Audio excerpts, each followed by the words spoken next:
All right, Jeff joins us now with a look at your forecast. And it's a messy forecast, as we have been unfortunately promising for quite a while here. Storm system right now starting to pull out in terms of the rain. The bad news is that typically a storm pulls out, we get a little bit of wind on the backside. This one is going to sit out there. It's as strong as a Category 2 hurricane, or will be actually in the next day or two. So even though it's 500, 600 miles offshore, we're still going to get that strong wind on the backside of it. So right now, all near the coast, under the high wind warnings, under the coastal flood watches, winds just starting to pick up. They were calm earlier during the 5 o'clock broadcast. They've been building ever since. Currently at 13, though, gusting up near 20. The winds right now, not the only problem. Temperatures again are a little bit chilly, and they're going to get cold tonight, 44, although that won't be as big a problem as the wind, obviously. The rain has been tapering off, pretty much all gone now. Conditions becoming very windy, and by morning, we're looking at some gusts over 40 miles per hour. There are those streamlines, and watch how they get more and more tightly packed as we go through time. So tomorrow starting off rather chilly. Northern areas, eastern shore, you could have some rain or snow tomorrow with this system as it sits off there and just brings these bundles of energy back on shore.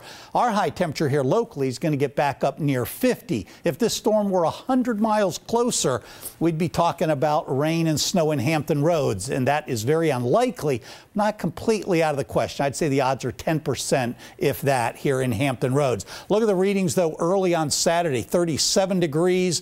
Then we bounced up during the afternoon, finally up into the 40s, but not very warm at all. So let's talk about, again, some of the effects. Rainfall, little to no rain expected once we get past the next hour or two here, or unless you're talking northern areas then of the eastern shore. You'll have some rain, but it still won't be a big deal. Wind gusts of 50 miles per hour, we're going to say a high impact from that.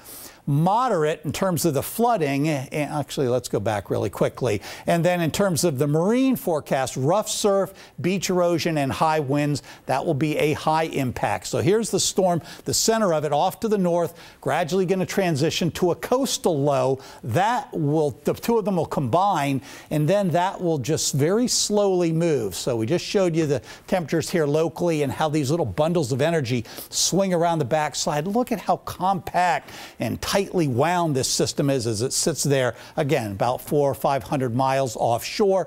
By Saturday, later in the day, Sunday, it's literally creeping at probably 15 miles per hour away from the East Coast. So we still have those strong winds. In fact, sometime Saturday night into Sunday is when, after days of sitting out there, we're going to end up with probably some of the highest tides. Here are those winds. These are the gusts again as we go overnight and into tomorrow.